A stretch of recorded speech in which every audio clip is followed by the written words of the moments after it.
Hello and welcome to episode 393 of the Thinking LSAT podcast. I'm Nathan Fox. With me is Ben Olson. We're the founders of LSATdemon.com and the LSAT Demon Daily podcast. You can be LSAT famous, share news, or ask questions on our website, thinkinglsat.com, and you might find yourself on an upcoming show. Nothing really going on right now. We're in a little bit of a dead spot in the cycle. There's nothing to register for until April 25th. You've got to decide whether you want to register for the June 2023 registration. You really don't need to make any decisions between now and then. If you're prepping, you just got to look at your practice test scores on April 24th and decide whether you want to register for the June 2023 test, which is 6 weeks after that. Go to lsat.link/dates if you want to see all the registration deadlines and lots of good stuff there. Ben, you put an item on the top of the agenda today. Yeah, Eric, I sent it to Eric and Eric kindly put it up here and it had something to add to it. But anyways, I have this thing on my computer that after 25 minutes, it like throws up a block page and is like, okay, take a break. And I just use it to keep me focused, right? Because I know I only have 25 minutes and it keeps me going. But anyways, this quote came up and it made me think of people trying to apply in the middle of the cycle or at the end of the cycle. And the quote is this. It's often attributed to C.S. Lewis. Apparently, Eric found out that it's more likely comes from James Sherman's book, Rejection, which I've never heard of James Sherman, but in any case, the quote is, you can't go back and change the beginning, but you can start where you are and change the ending. And the reason, so this idea, right, people get invested in a certain path. And it's like, you can't change how you got to where you are now. Like if you're not ready with your LSAT score or you're not ready with your applications for whatever reason, you can't change that fact. But what you can change is what you do from this moment forward. It's almost like I've had this idea. I don't know where I got it from, but sometimes we get stuck in certain paths or solutions to particular problems or whatever we're doing in our life. And imagine if someone else came in to a company, a new CEO came in. They don't have any emotional ties to whatever the company or previous CEO was doing in the past, right? And they can just come in and say, hey, look, we're not doing that anymore. We're not doing this anymore. This is the direction we're going to go in. And sometimes being free of that baggage from the past allows them to do what's best. But we don't need a new CEO. Anyone can decide now in this instant to walk in a different direction. That's the idea I got from this quote. And I thought it was true. COVID, of course, gave us a stark example in our own lives. I mean, me and you, Ben, when we were forced because of COVID to take our live LSAT classes online. Yeah. And then we just realized that it was vastly better, way more efficient. We can provide such better service online. And it makes life so much easier for our students. And shocker, the scores showed that we're doing a better job of delivering our product online than we were in person. Yeah. But we would have just kept going down that, we were working toward doing some stuff online, but it was never an online first service until it became an online only service during COVID. And now it's going to probably remain an online only service because we're doing so much a better job for our students after that reboot, starting a different direction. Yeah. You want to read this little bit from Eric here? Yeah, Eric writes, this quote reminds me of a story about ultra runner Scott Jurek while running the Badwater Ultra Marathon in Death Valley, which is apparently 135 miles and temperatures reaching 130 degrees. Holy shit. I mean, I don't even think I could just stand out in 130 degrees. I would melt. But anyways, Jurek fell behind early and felt like his body was giving out on him. Not sure he'd be able to finish the race, he pulled over for a break and some aid from his support team. Apparently, while dunking his head in a cooler of ice water, he told himself something like, okay, I'm starting over. That shit is behind me.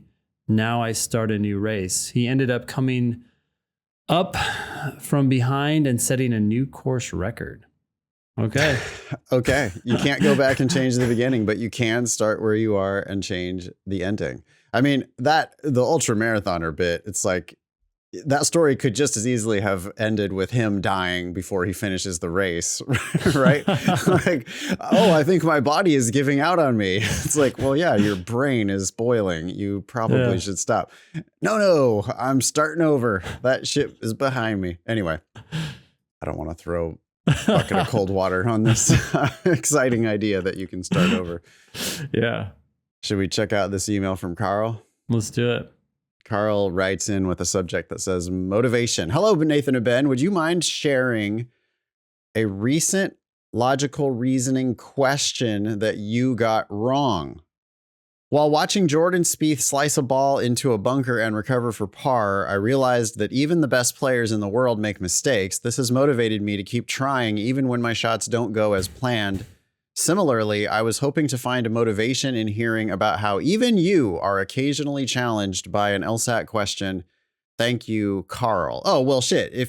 Carl, if you came to any of our classes at LSAT Demon, you would see us struggle. I mean, me and Ben and all of our teachers are going to struggle on questions from time to time.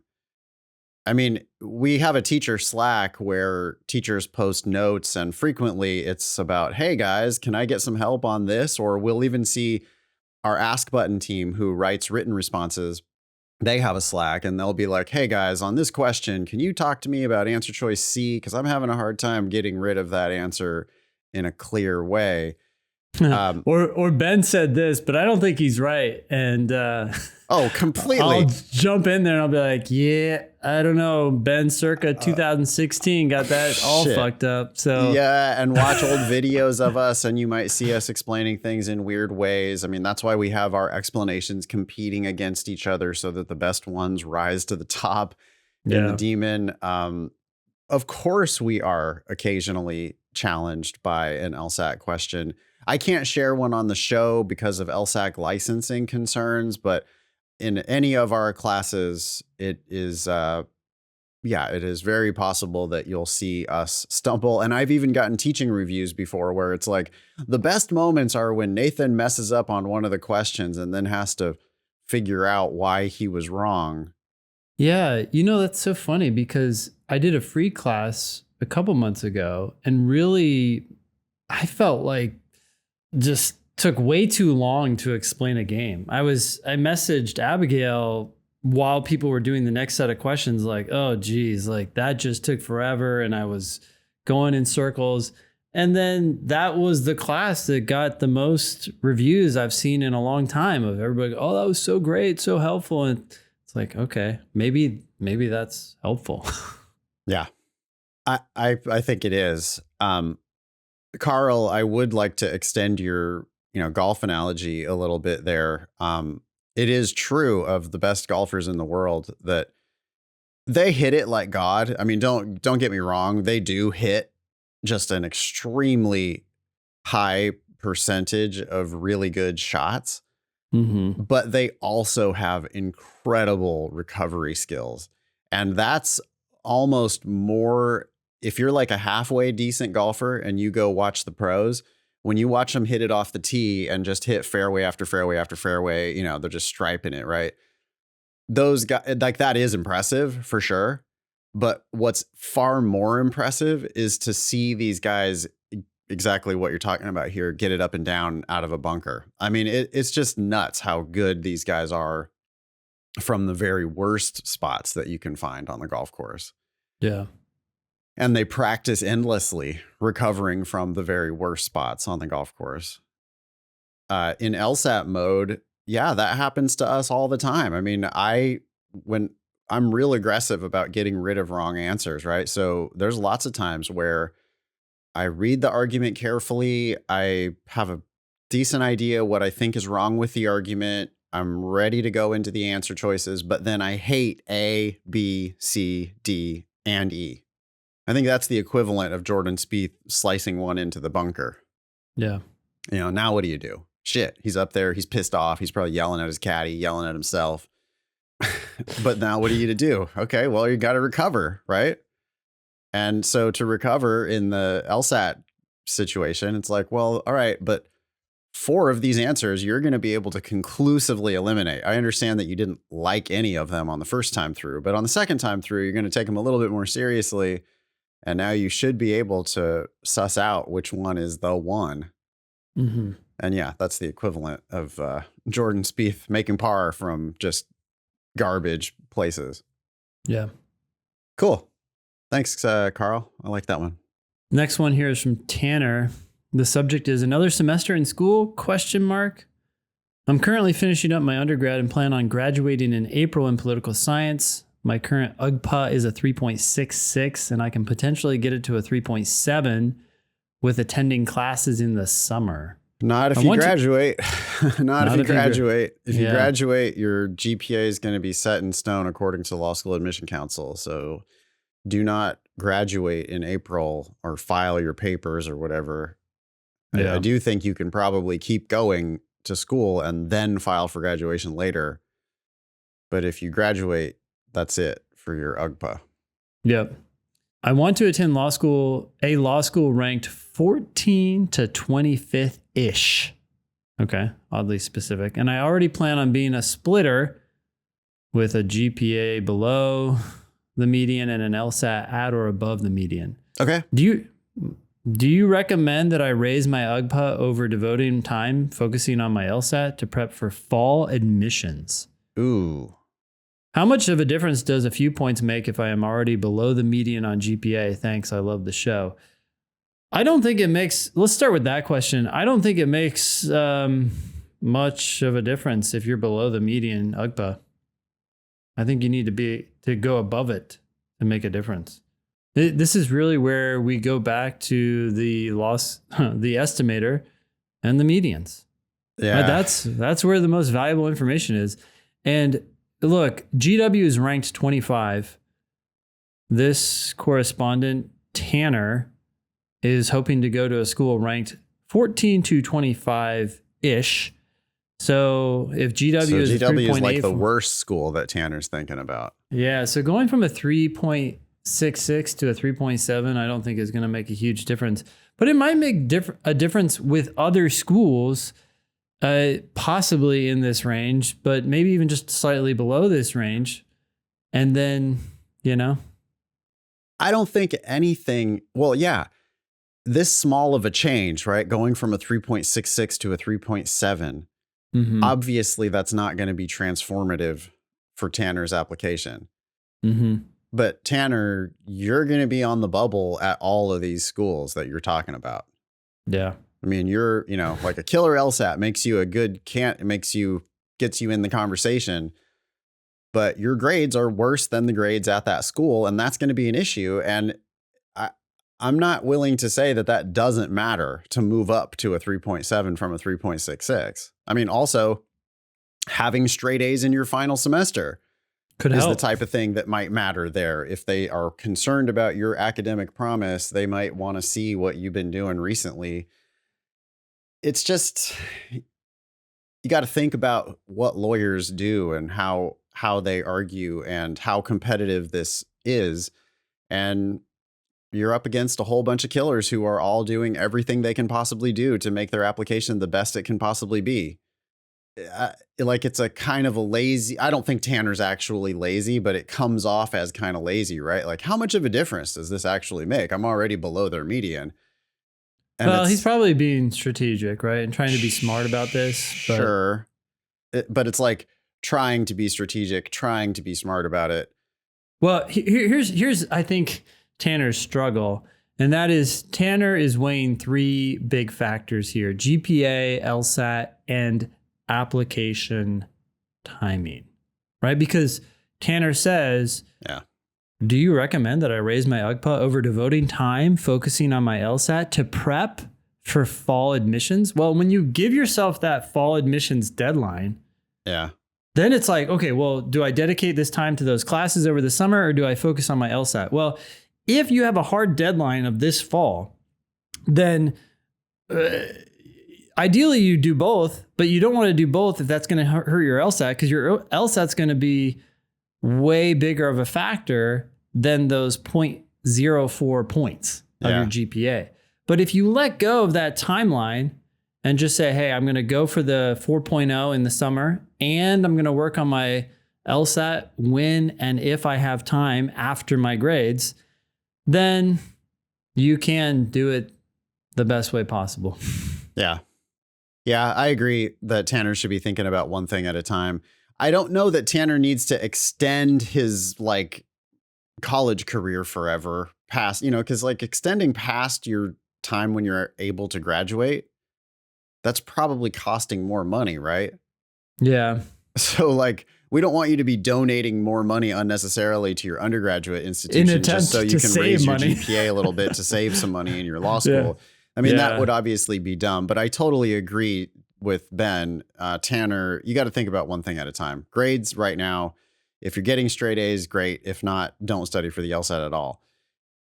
LSAT is the next thing. When you're thinking about the LSAT, you shouldn't be thinking about applications. You shouldn't be thinking about timelines. You should just let go completely of when you have, I have no official test dates on my calendar. I'm just prepping for the LSAT.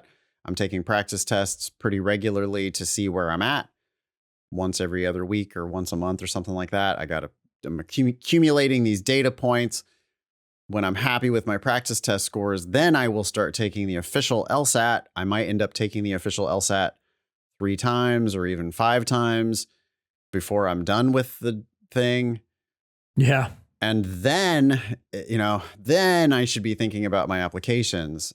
So yeah, I think Tanner's looking at least 2 steps further down the road than what he really needs to be thinking. Yep.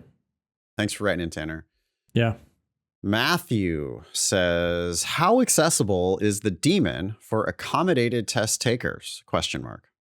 Howdy, Ben and Nathan. My name's Matthew. I'll try to keep this brief. I love the mindset behind the LSAT Demon and the thinking LSAT mindset with a capital M. I'm a firm believer in the idea that no one should be paying such high rates for law school. I'm currently a senior at Texas A&M with an UGPA of 3.89. As an accommodated test taker receiving extended time and a written paper test, I want to know if the LSAT Demon is a good investment. I'm unsure if I would get all the benefits from the LSAT Demon if I were to use it and not be, quote, simulating testing conditions when I would otherwise be drilling or testing on paper. I don't think the Demon can print the sections or drills, so I'm unsure what to do. I'd love to hear what you both have to say. Best regards, Matthew. I don't think you need to do all your practice on paper. You're right. The Demon does not let you print these things out, nor does that make it very easy to do, because you'd have to stop after each drilling question and print out whatever question it decides to give you. But I think the most valuable thing for your preparation is learning the test, whether that's online or on paper. Should you do a practice test on paper to see what it's like? Yes. But you don't need to do it every single time. So you can do so much from the Demon, and the most important things, which are do a practice question online, then learn about it with our explanations or the ask button, and get to a point where you're scoring very well, and then occasionally take a test on paper. But even then, you're going to have to turn around and put all your results back in the Demon so that you can review it properly. Yeah. The reason why we transform people's scores is because we help them to understand the actual underlying content of the test. I mean, we teach people how to figure it out for themselves, which is ultimately what you have to do on the day of the test. You have to read it, understand it, answer the question.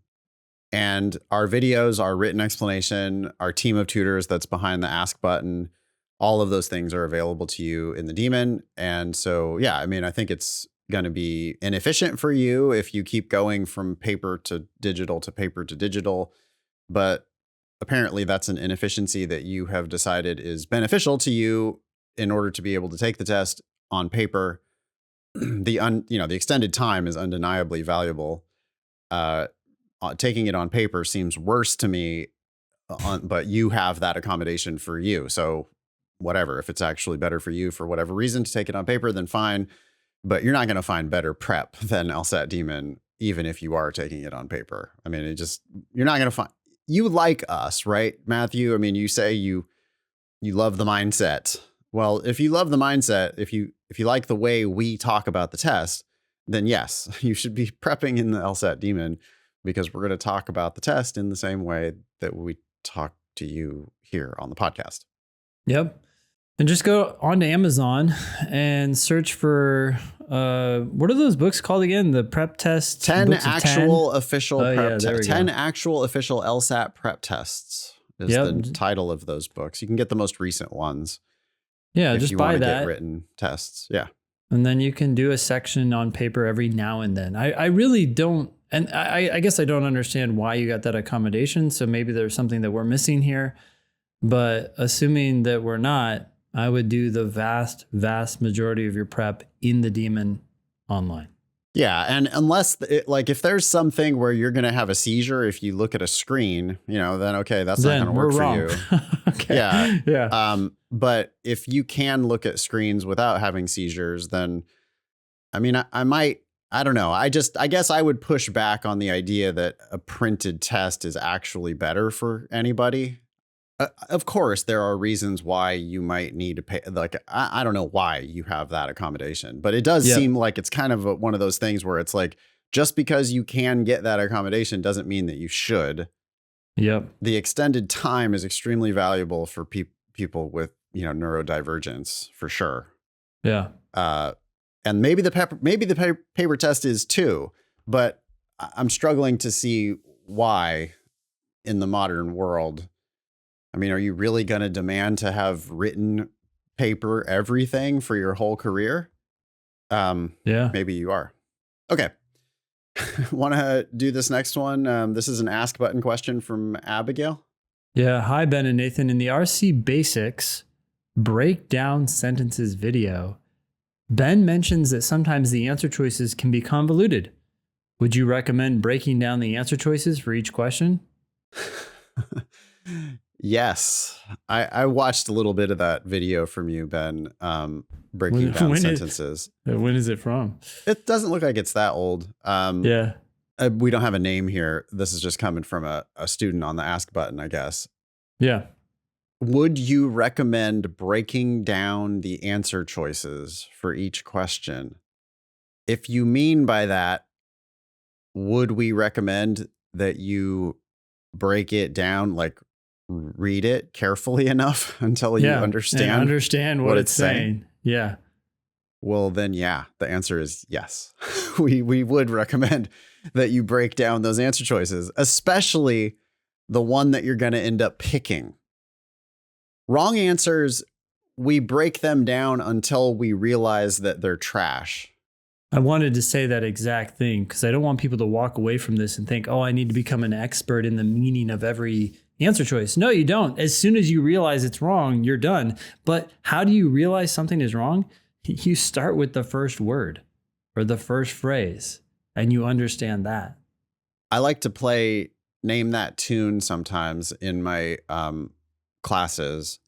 Mm-hmm. You remember the TV show Name That Tune, where you don't? No. Name That Tune was a show where they would give you like some trivia about a song, and then they would say, and then it would be like, it was a bidding thing, right? So there was like a little sort of a story about the song that might enable you to guess the song.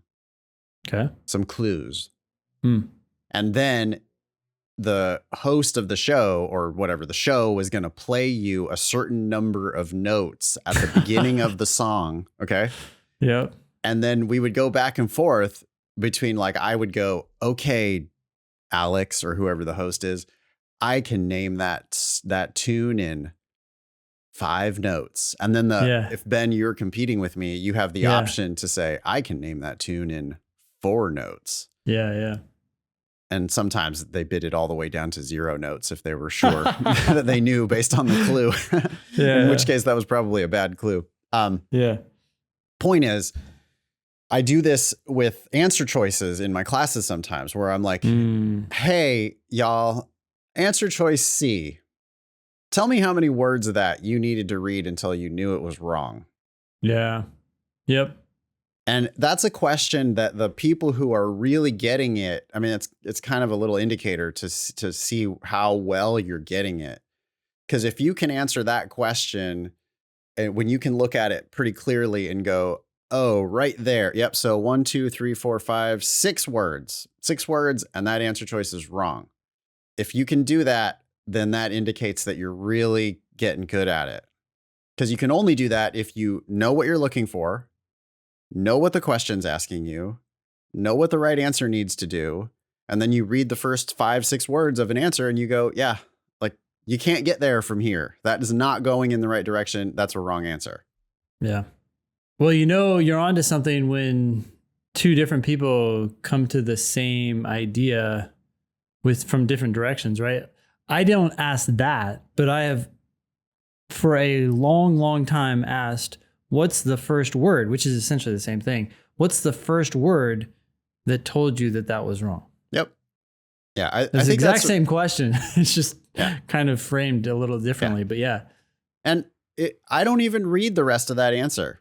Like, I don't care what the rest of that answer says. If an answer is a little bit wrong, it's wrong. And I'm going to be real critical of the answer that I pick. I'm going to break that answer all the way down. I'm going to read every single word and I'm going to feel good about the whole answer. Not to say that I love the whole answer, but I understand the answer and I can see how they meant it to be correct. Yes. Where it's like, well, I wouldn't have chosen that word, or, that's interesting that they brought in that bit of it too. But that technically works because it's an umbrella term and it captures what we're looking or whatever for. it is. And I get it. That answer, I would be willing to stand up for that answer in court and explain why it does what we need it to do. Yep. The wrong answers, I have no obligation to vouch for those answers. So I will frequently look at an answer halfway through and just be like, nah, you're not going in the right. I don't even know necessarily what you mean by that, but that is not going to be relevant to answering this question. Goodbye. Yeah. So hopefully that's helpful. You should break down answer choices far enough to know that they're wrong, or all the way if you're going to select it as the right answer. I might even say you have to break them down far enough to strongly suspect that they're wrong. Right? The standard for getting rid of an answer is lower than the standard for choosing an answer. Right. Yeah. Because the base rate is 80%. Yeah. Right. So most answers are wrong. Yep. So you should be expecting them to be wrong. And you don't have to necessarily be able to articulate it precisely, right? It's not like on the actual test. It's like, well, I get a bonus point for telling them that after 7 words, this is a wrong. It's not like that. It's just, we're going to smoothly let go of answers when they seem to be wandering off in the wrong direction. We have to just let go. Yep. And we're going to do that pretty easily. And then it's going to be a lot harder to get us to actually pick an answer, because that answer, we have to be able to say, we're reading all of it and going, yep, I understand every bit of that. I can't find a reason that makes that wrong. Okay, so that's the answer. Yeah.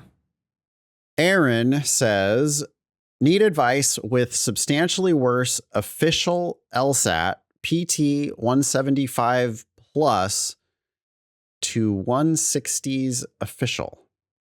Hi, Ben and Nathan. Thank you for all that you do with LSAT Demon. I've been a member for over a year now and have taken every single released test that you have on the website.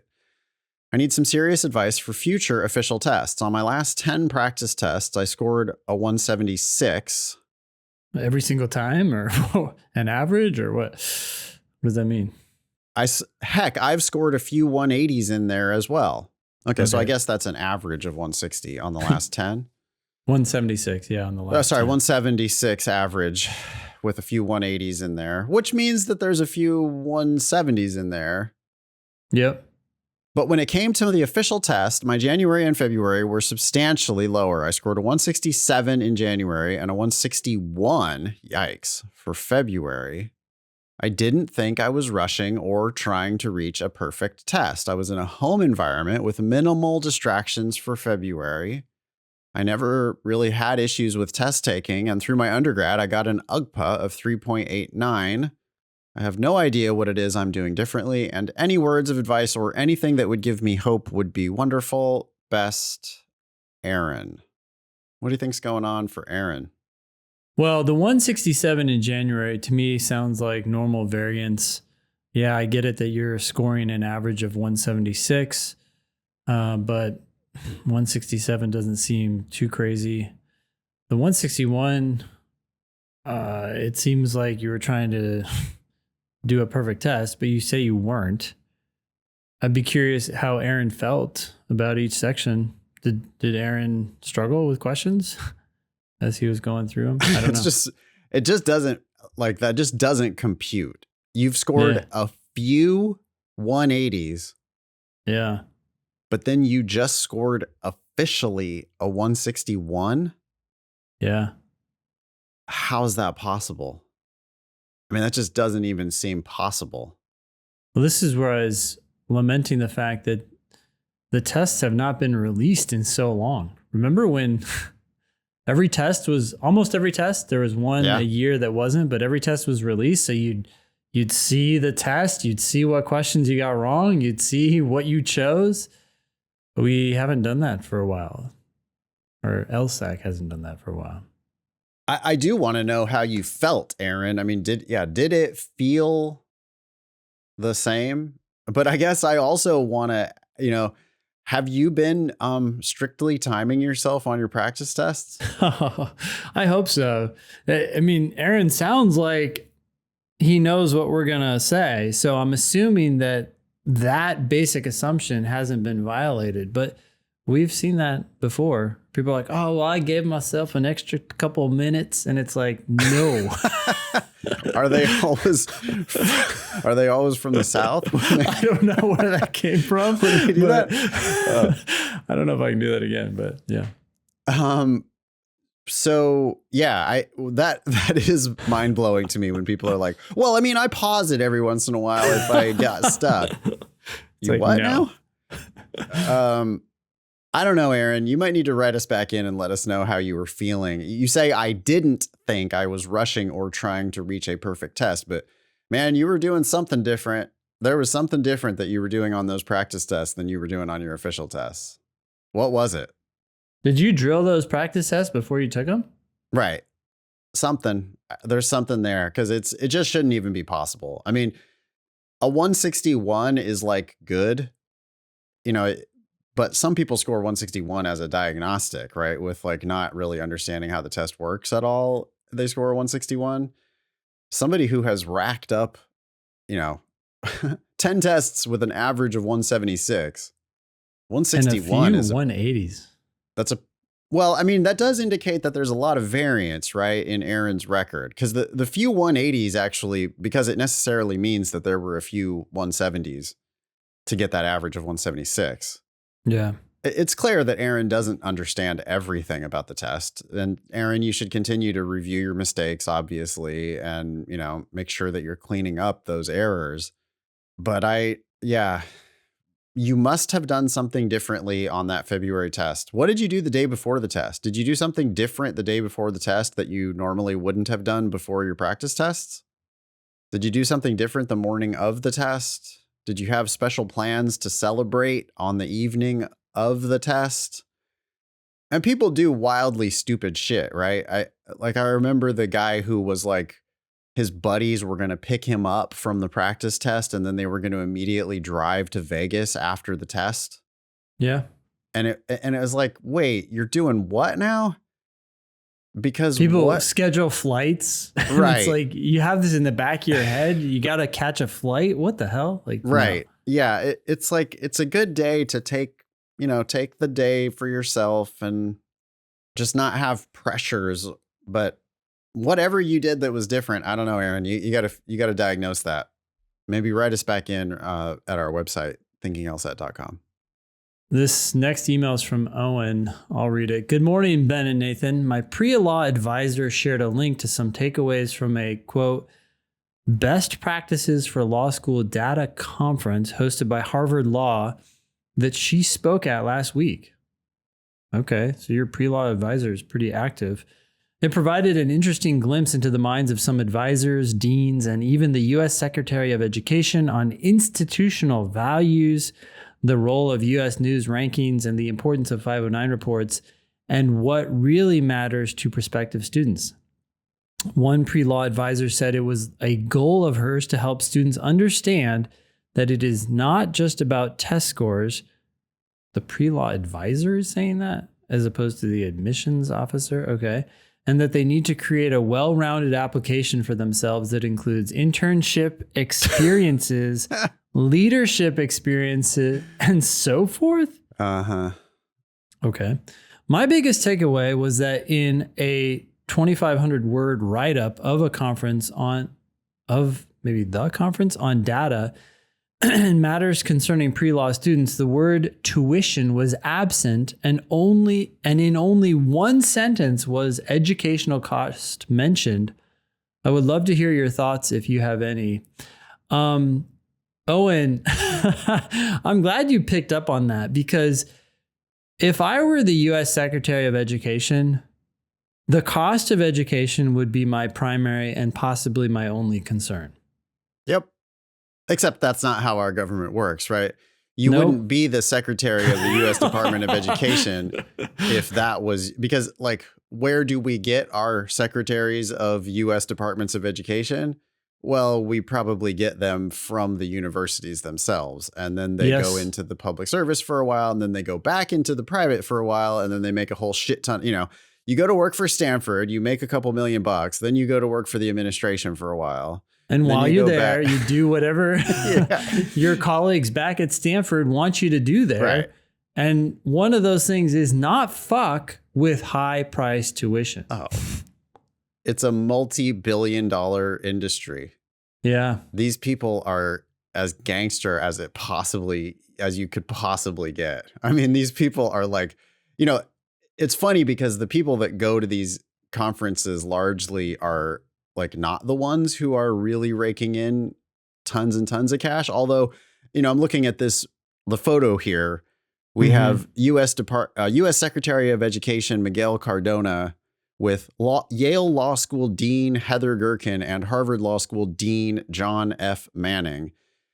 And it's like, okay, so yeah, those are the people who like really just rake in crazy amounts of cash. Like That's fucking crazy. That's the What's fox. their take home pay, right? It's the foxes guarding the hen house. Yep. That's what it is.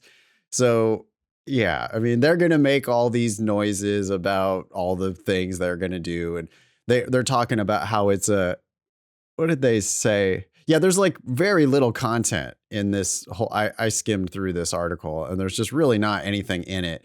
But this guy Cardona, the U.S. Secretary of Education, is calling it a monumental step forward. What's the monumental step forward? Well, that's the some schools' decision to decline continued participation in the U.S. News and World Report rankings, which they keep reporting it as if they're not going to be ranked anymore, which is fucking infuriating. Because they are going to still continue to be ranked. You cannot opt out of the rankings. It would be amazing if Harvard and Yale could be like, we're not even on your rankings anymore. Like, keep your name out of our mouth. We don't want to be on your rankings. But that's not what's going to happen.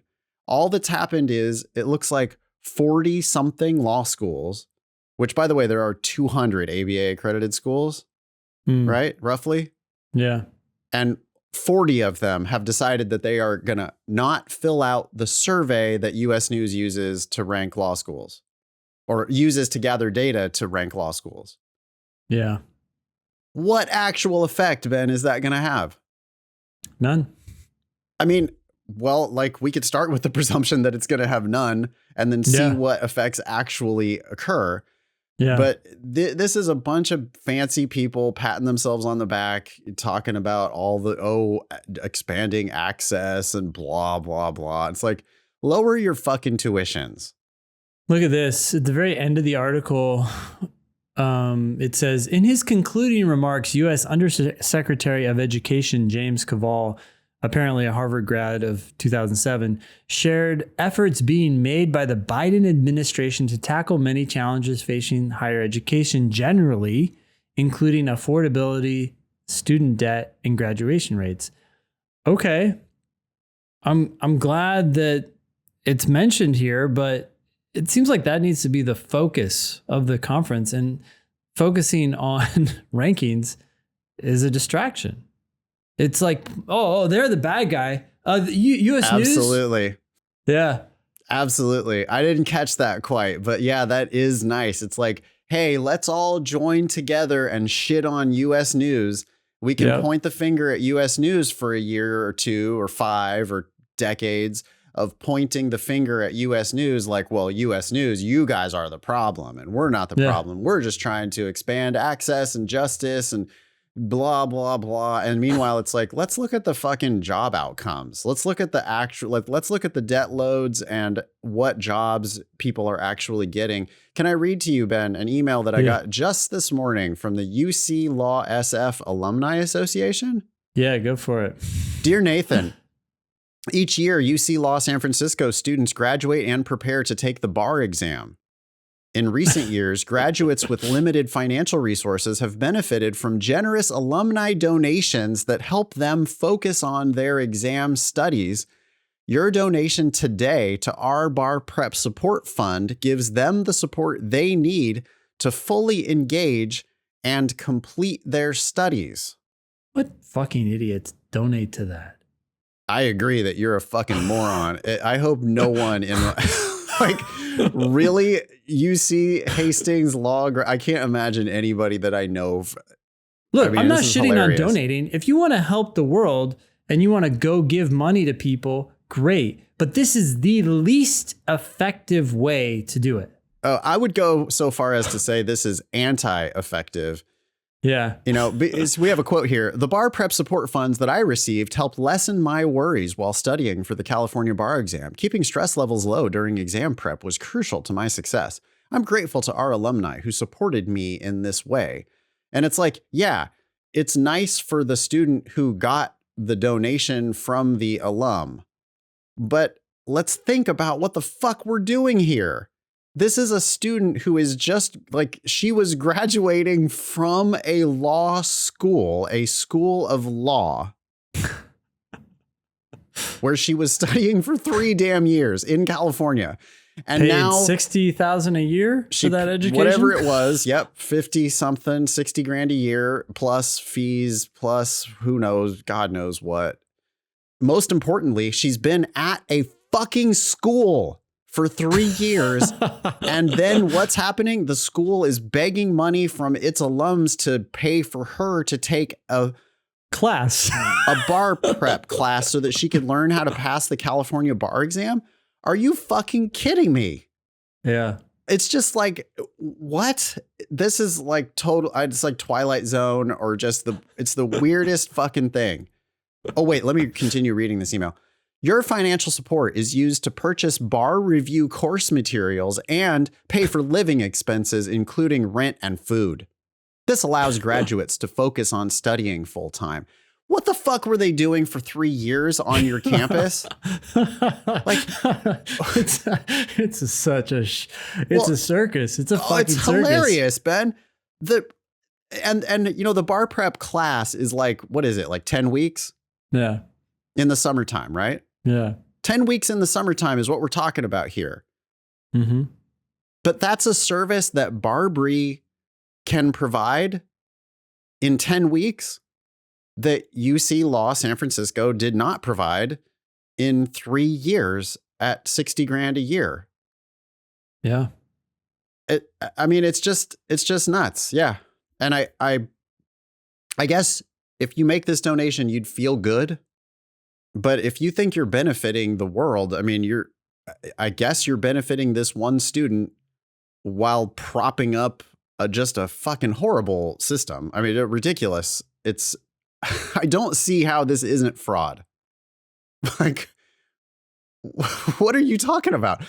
Yeah. But it's just like common knowledge. I mean, we saw it on our first day on campus, right? Like you show up as a 1L and immediately the Barbary reps are there like, hey, you're going to need to take a bar prep class 3 years from now so that you can wanna pass get the a California discount? bar. You can get a discount if you signed up right now. And we'll give you some like supplemental materials for your 1L classes. There was all kind of stuff. It's mind blowing. I can't, like, how is this not a scam? How does everybody not just go, this is you know criminal? What it is? I know exactly what it is. It's the collective assumption that education is extraordinarily valuable, and which it is, but not as valuable as people think it is. And the value varies widely from student to student, depending on how much they put into their education. And then this assumption, therefore, that the costs are worth it. I mean, I talk to people all the time, family members and other people who, when I throw out numbers like $50,000 a year, they're shocked, but also quick to add like, well, yeah, but education, I mean, it's expensive. Like people will get jobs and they'll pay it back. And it's just a collective lunacy, right? It's like believing that the world is flat. Everybody. So when you start challenging that back in whenever people believe that, they think you're the crazy one. Look, I want to read a little bit more of what Kaval says. That's the U.S. Undersecretary of Education. He added that rankings are in some ways, quote, distorting our efforts to try to build a system that is more affordable and more inclusive. No, the schools have the right to set the prices however the fuck they want, and they can do it today. But what they know is that the U.S. Department of Education is going to make borrowing money super easy. So if the price is high, people can still get the funds. If people couldn't get the funds, then they wouldn't be able to charge as much as they do. It's that simple. And the reason people are able to get the funds is because the US government makes it super easy. Have you heard of PLUS loans? Yeah. If you're a parent, you can take out a loan against your house to fund your child's education, regardless of whether or not you have retirement savings. It's insane. We have this monster, and it has nothing to do with public education versus private education, because public education and private education in law school, they charge basically the same. So What difference is it? So it's this behemoth monster that has wildly inflated. They charge prices that are wildly above what the market rationally would pay. But the student loan system, it inserts this level of irrationality where the borrower, it's like you don't even feel like you're paying for anything. It's just easy credit. And so, we got these poor kids and poor families coming into these schools, borrowing a lifetime worth of debt just for these very uncertain benefits. Yeah, well, it comes down to a kind of a defect too in the human brain, right? Kids can't tell the difference between a loan for $50,000 and a loan for $100,000. Right. But they can tell the difference when they're in the grocery store between a granola bar that costs $1.50 and one that costs $3. And they say, fuck that. I don't want to pay $3 for a granola bar. It's like, great. Use that same sensibility on a loan. But it's hard because the numbers are so big. It just becomes a vague emptiness. And everyone else is doing it. That's the problem, is that you look to those around you and it's like, well, they're taking out these loans and the government is saying I could take out this much. And the school is saying, hey, they might get repaid. So, okay, let's do it.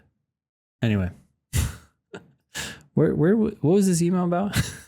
This conference? I think, if I could say something to presuming these people have any power, which maybe they don't, because the schools actually have all the power, and presuming these people have any interest in actually exercising whatever power they might have, which is probably zero, because as we've said before, these people are all just super connected to each other, right? It's all just one gigantic industry. It's just this Yeah. huge industry. It's like there's too much money there, and so the like you're not stopping that freight train, really. Yeah. Yeah. Right. But I agree. I think that our correspondent is insightful, saying, you know, they're just not talking about money. You're right, Owen. They're not talking about money. If they gave any shits about doing anything sensible, there would be some discussion of, hey, can we talk about our tuitions? Like, there should just be a cap, right, on how much money you can borrow for education. It just doesn't, that doesn't seem like we should be just blank check for anybody who any of these schools will admit. Well, there are these caps, right? But the problem is they're too high. So they give the illusion that that's an okay amount. What is the cap? I didn't think there was a cap on how much can be borrowed. Well, there's not caps on private loans, but you know, the federal government says, well, you can take out this much up to this much per year or whatnot. And that can sound like a cap and like, oh, they're doing a good thing. But actually what it does is it sets this it's already benchmark so high.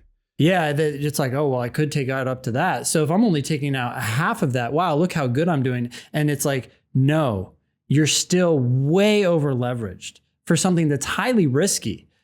Right. Yeah. So the U.S. Department of Education needs to look at the investment that these students are actually making.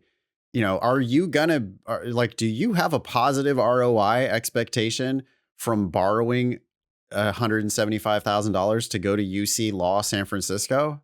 Is that actually a good investment? It's not. I don't think it's not. I think in the long run, I think it's going to work out really well for some people, and it's going to work out fucking terribly for so many people.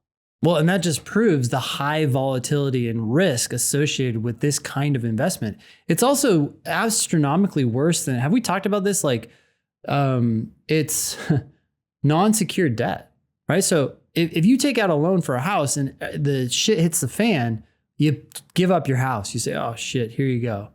You can't give up your education. It's yours. It's inside your head. And they know that. So federal student loans can't be discharged even in bankruptcy. Yeah, we don't have debtor's prison in the United States, but we do have potentially a lifetime of non-dischargeable education debt. It's crazy. The other thing that none of these people are talking about is what I think is the actual problem. It's not that schools are ranked.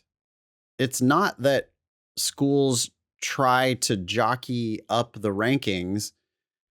The problem is that they are allowed to do two things simultaneously. One, they're allowed to have students who are there borrowing money while simultaneously letting scholarship kids go for free and even potentially collect a stipend from the school. I think that's what has really broken the system in law school. Yeah, has really pushed it exponentially because it allows them to avoid the market pressures for those who are worth it. Right? Yeah, I see what you're saying. I mean, ideally, you just cap the amount of money they can borrow, but people would still probably go to the private sector. I mean, that's the problem. The problem is, it's not that the schools are ranked. It's not that the schools think LSAT and GPA is a really good proxy for ability or for promise as a law school student. Yeah. The problem is that the next step, the problem is that the schools are allowed to say, oh, you're applying with a 3.9 and a 175. Welcome. We would love to have you. And by the way, we're not even going to charge you any tuition. Oh, and would you like $10,000 a year?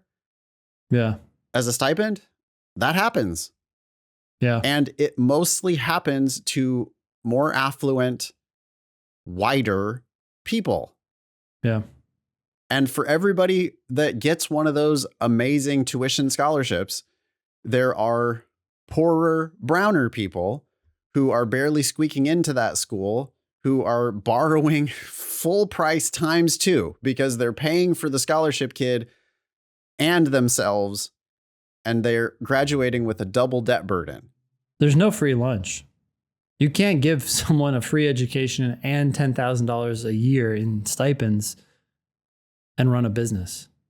Harvard, Stanford, Yale, the top schools have stopped giving these, quote, merit-based scholarships, or at least they claim to have stopped doing that. They claim to only give need-based scholarships. And if that were the game, I wouldn't complain. If it were like, no, we're going to take the disadvantaged people and we're going to charge them less or charge them zero, I would have no problem with that system. But there's still the challenge though, right? Because you don't know why someone is giving you a need-based. I'm not saying it would be easy to administer. I'm not saying that, there wouldn't be ways that the schools could still scam that. But the actual problem, as I see it, is that law schools are, I don't know, I can't believe I just said we, because that ain't me, but law schools are charging less to better situated students. You come in with higher LSAT, higher GPA, more likely to be white, more likely to be affluent, and you're also more likely to get a scholarship, and you're also more likely to do well in that school. If you come in with low GPA, low LSAT, you're more likely to be poorer and browner. You're less likely to do well at the school, and you're going to borrow the full cost of education, not only for you, but also for the scholarship kid. That's where the real injustice is in this whole system to me. And they're incentivized to do that in part because of the rankings. But I also don't see how that's ever going to go away. Well, if this guy, Cardona from this is the secretary. We have the Secretary of Education is here at the picture, but we also had an Undersecretary of Education there. Maybe if the secretary and the undersecretary had any swing, they would go back to the U.S. Department of Education. They'd go back to Biden and say, hey, like, this doesn't make any sense. Should we be letting people borrow money and then just hand it over to a rich kid? Because that's essentially what's happening here. I mean, they have to know that. They have to know that. Of course they fucking know that. And they have to just be deciding that they don't have the political will to do it. I guess. It does seem like maybe Dean Gherkin at Yale or Dean Manning at Harvard, they might have the will to do it, just because they're kind of like ivory tower. Potentially, they might, they're not the ones who are really doing the bad shit. In fact, those schools are doing potentially the opposite of that, where they're giving need-based scholarships and they're trying to make this not be a horrifically dangerous, risky investment, which it is at the UC Law San Francisco's of the world. Yeah. So I don't understand why these highfalutin people don't just like drop the hammer on the rest of the schools and be like, y'all got to stop fucking around with scholarships, with fake pricing. And you just like, we need to start charging a sensible. I mean, step one, we could just charge everybody the same price. Like, let's get rid of scholarships, period. Mm-hmm. Then financial aid could be like actual financial aid, where it would be like need-based and means tested and whatever else. And then and I have a feeling that if we did that, then we just drop tuitions by 50%. Even then it's like, okay, so then you give out need-based aid selectively, but the presumption would be most people don't get aid. Most people just pay the price, but it's a more reasonable price. And then you decide whether it's really worth it. Yeah. Like, charging actual price. Yeah. Like transparent. Here's what you're going to pay. I'm noticing that the word transparent is in their conversations, of course. Well, here's another thing too, is if you got the federal government out of the loan program, right? And you let private lenders decide whether or not they want to make loans to people, they're going to make those loans based on whether they think they can be repaid in theory. Right. But in the current system, they don't actually care because the U.S. government, federal government backs it is up. backing the loans. I just heard something the other day that actually these lenders make more money when this is not true for any other part of the lending world, but they make more money when someone defaults because the fees continue to accrue and the federal government is making them whole for the amount that wasn't of the balance. It's like all the wrong incentives. No wonder they're doing what they're doing. It's like irrational not to.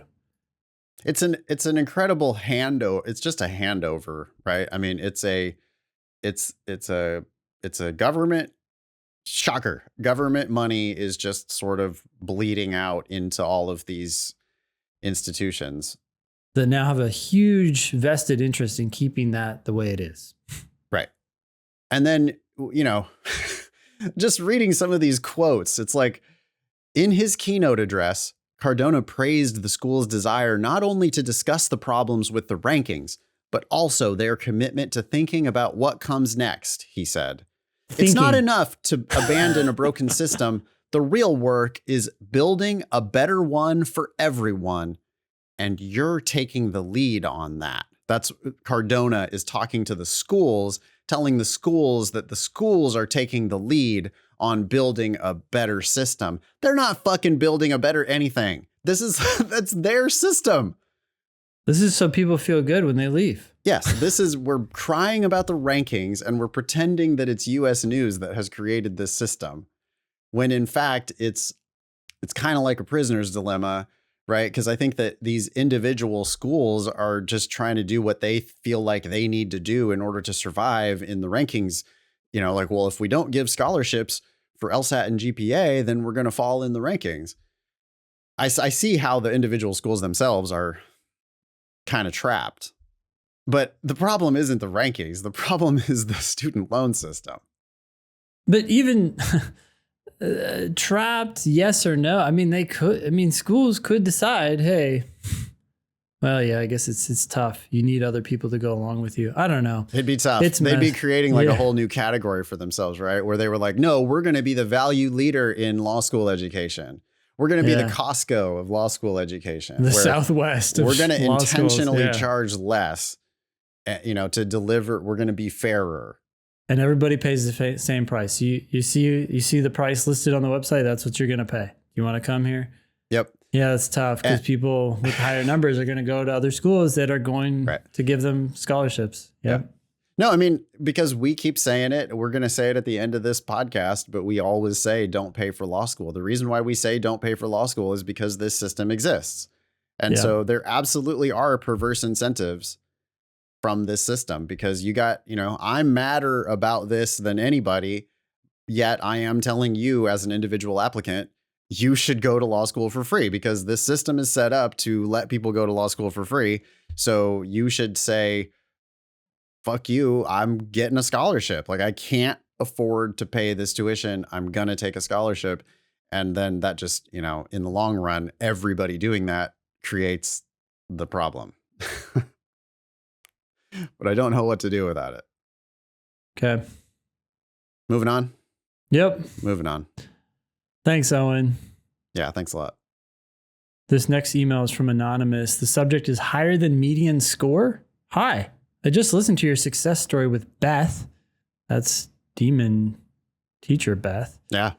Who went from a 147 to a 174. Shit. And you mentioned that if your LSAT score is higher than the median, schools will basically be, quote, begging you to come attend because you'll bring up their median. Do you think that dynamic is still true, even with schools who have withdrawn from the U.S. rankings?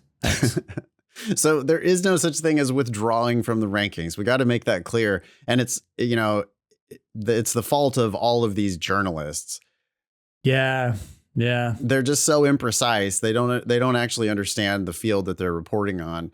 And so they just keep saying blithely, oh, and I mean, you probably get this all the time, right, Ben, from buddies or whatever. Don't people, when they see you, they're like, so I heard law school rankings are not going to be a thing anymore. And it's like, hold on.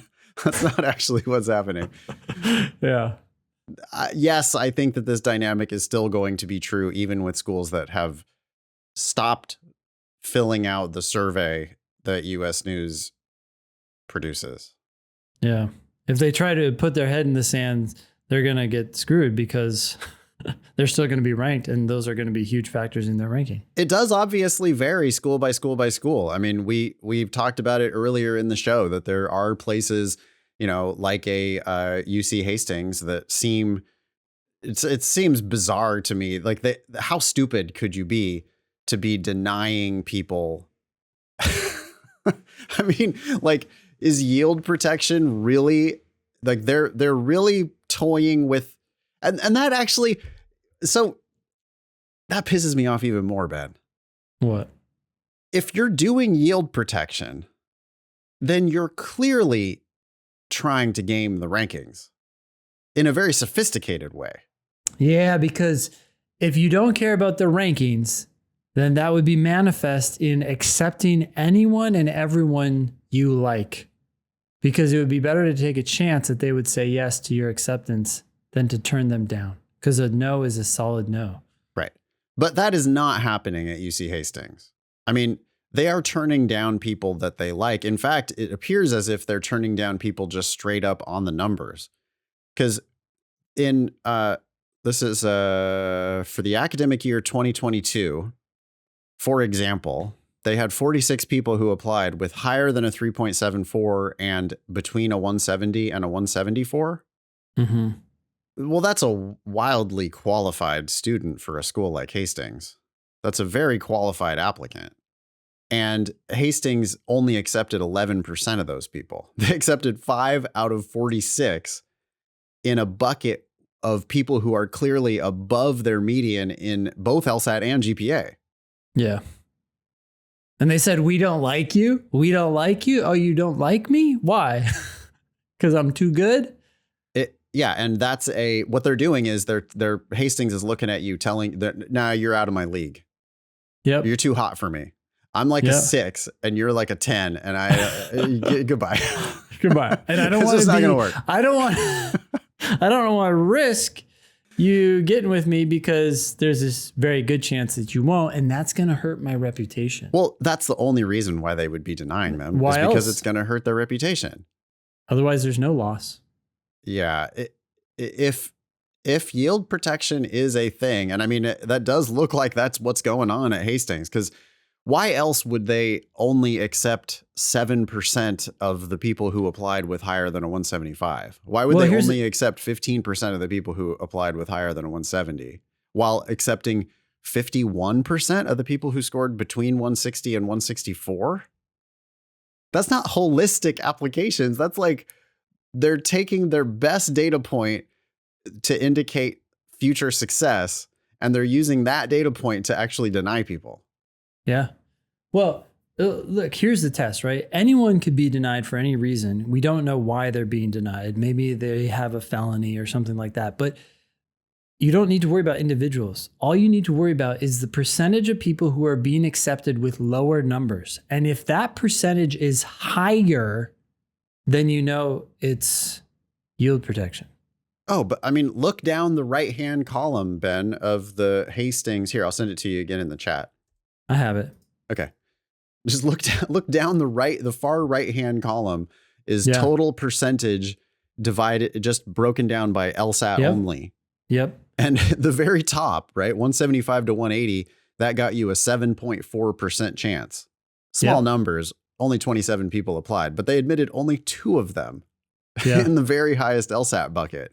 And then 15% in the 170 to 174. It goes up to 38.8% in the 165 to 169. And then it reaches its highest point in the 160 to 164 range. They're admitting 51.8% chance. As your scores go down, your odds of getting accepted go up. At Hastings, when you're, I guess, above their median, if you're like way above their median. I'm going to guess their median is probably 161, right? 162? Yeah, probably so. Let's take a look. See how well I can predict a school's median just from looking at this chart. Because it's like, you know, they do seem to be wanting to try to play the game. Yeah. Which makes sense. Their ranking has been slipping. Their median is 160. Oh, shocker. Wow. So they're admitting all of the people, or like your biggest success chance of getting admitted to Hastings is if you're just right above their median. You know what? That's the sweet spot for them too. Because if you're just barely above their median, they might be able to charge you full price. It's like, isn't that the dream, right? That's the unicorn student. It's like, if they can raise my medians and pay us, that's what we really want. Whereas somebody who's way up there in the stratosphere, yes, you will raise their median, but I think Hastings has learned that those students are never going to choose Hastings. And because why would they? Yeah. Okay. So, anonymous, everything will stay the same. Yeah, we can rant and rave about this stuff all we want. Are we going to ever make any difference whatsoever? I don't know. Some little podcast. Well, we're going to make no difference in the world, but we hope to make a world of difference for those who listen. wow. That was beautiful, Ben. I love that. Yeah, no, I mean, it's true, right?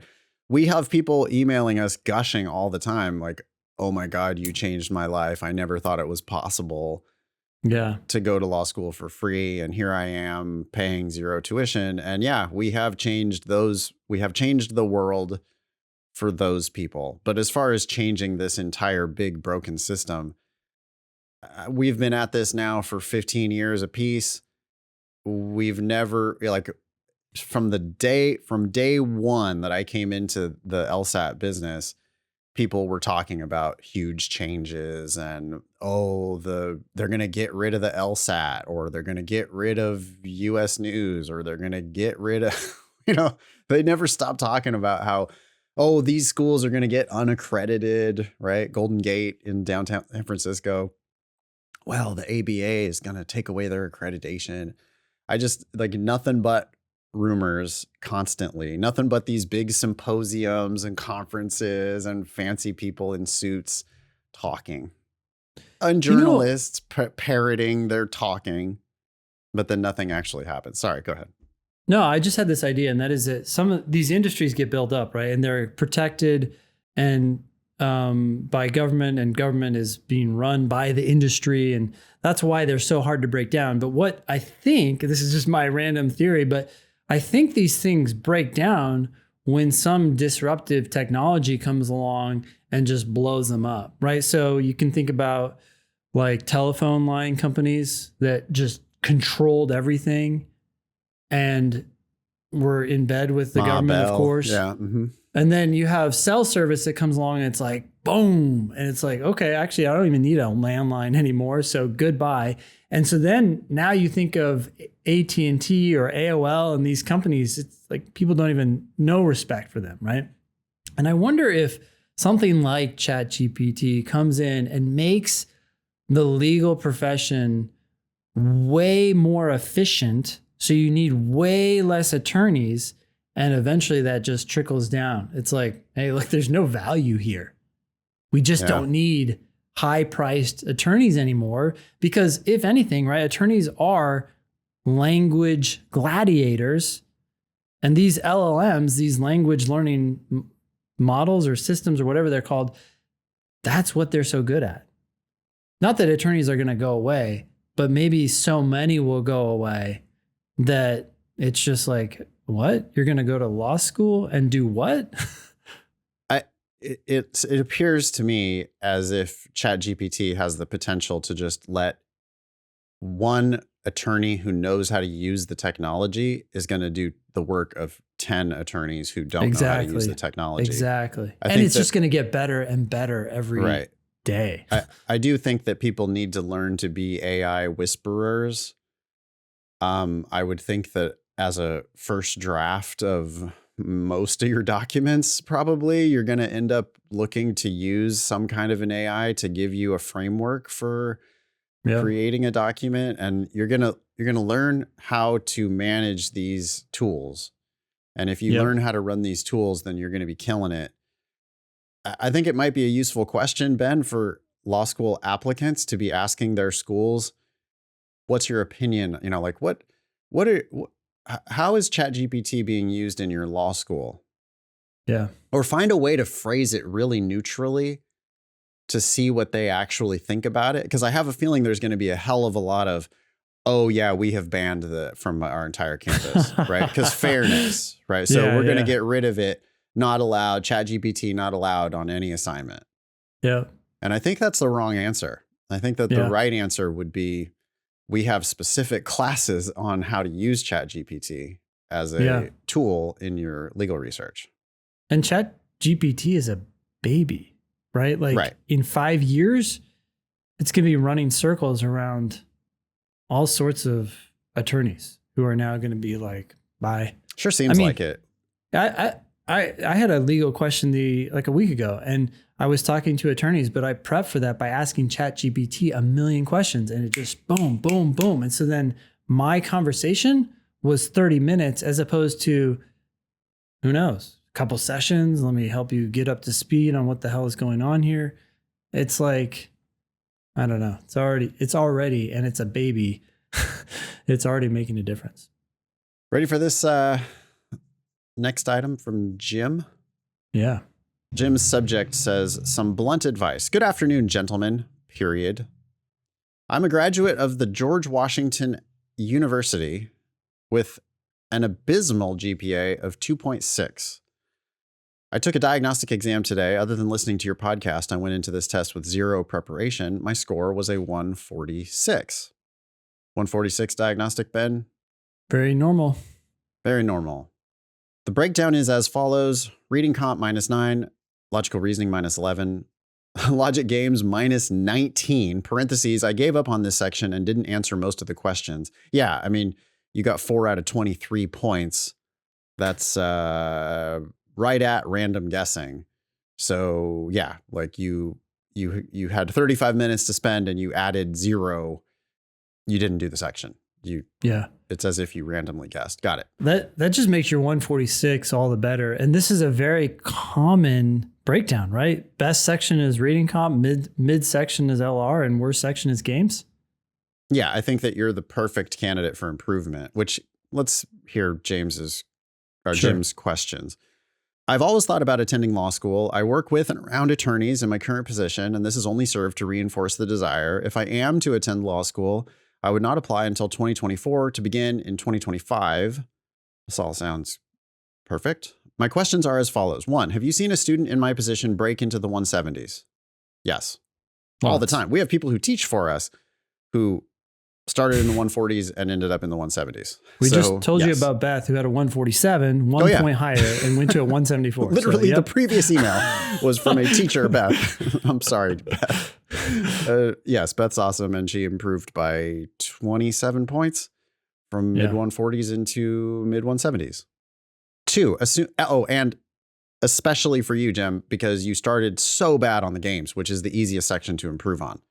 Yep. You can perfect those games. You can end up, you will, if you do what Beth did, you will eventually be -0 on the games. Yeah. And I would say that's to get to 170s, that's like necessary. I don't see you getting to the 170s if you don't get to perfect on the logic games eventually. And I know that's scary because you gave up on the section, but that happens at least all the occasionally, time. Right? Like typically -0, you might get -1, -2, fine, but your norm is -0. Pretty reliably -0 or -1, maybe. You know, you've got to learn that you can solve those games and you can practice the shit out of them endlessly until you can solve them perfectly every time. And if you're not willing to do that, then that's fine, because that's just, you're not a lawyer. But if you are willing to put in that kind of grind to perfect this weird, arcane, like it's hoop jumping, right? This is essentially what this is like the law firms filtering you in advance to see how much of a worker bee you are. Yeah. It's partially to figure out how smart you are, but more it's to figure out how hard you can work, because logic games are it's kind of like a novel legal problem. Yeah. I mean, every time you go ask an attorney a question, they're like, well, okay, let's figure it out. They don't know. They have to research it. Yeah. Well, that's what's going on with the games. You don't know the answer, but you can figure it out. And so you have to learn to solve these puzzles. If you can't solve these puzzles, then you can't solve legal puzzles. So practice, get good. There's 400 of these games to practice. And yeah, Jim, you can definitely get there. Yeah. Okay. Assuming I have success with question 1, what are the chances that I will get a scholarship to a halfway decent school with my GPA?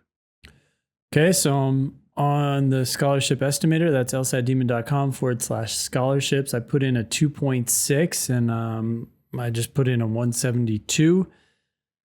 The first full tuition scholarship I see is for Iowa, which is ranked 28th. I feel like we see full tuition scholarships for Iowa a lot. Must be really trying to It pull must be itself really up in the fucking cold rankings. and boring in Iowa is the situation there. Yes, they are needing to try to attract talent with money. Yep. And not surprising, I see Arizona ranked 45, offering a full tuition scholarship. You know, these aren't the top schools, but they're good schools. Yeah. Jim's asking for a halfway decent school. Well, Yes. there are schools that are much worse than those that consider themselves to be prestigious national universities. $50,000 a year Oh, schools. well, they charge Harvard prices even at the very bottom of the rankings. Yep. So, what's a halfway decent school? That's for every individual to decide. But there are many ABA accredited schools that would be willing to give you a scholarship if you break into the 170s, even with your 2.6. Number 3, have you seen students in my position succeed, or is it a lost cause? I know you guys, especially Nathan, are great at giving blunt advice. Let me know your thoughts. I think we've already answered it. Yes. It's not a lost cause. I prefer the word direct. To blunt. Yeah, I mean, I do think you can make it. I also don't care at all if you don't. If you decide that perfecting the LSAT logic games is not worth your time and energy and, blood, sweat, and tears, and you want to go do something else with your life, then absolutely go do something else with your life. But if you have this burning desire to practice law, and it sounds like you know lawyers and you have some idea what you're getting yourself into, the LSAT is solvable. We can teach you that the LSAT is easy. So I don't think it's a lost cause at all. Matter of fact, yeah, you're exactly the type of person whose lives we change pretty regularly.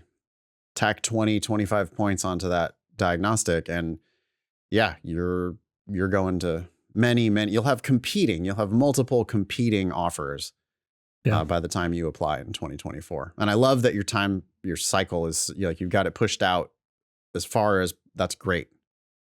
Just work on the LSAT at your leisure until your practice test scores indicate that you're ready to take it officially.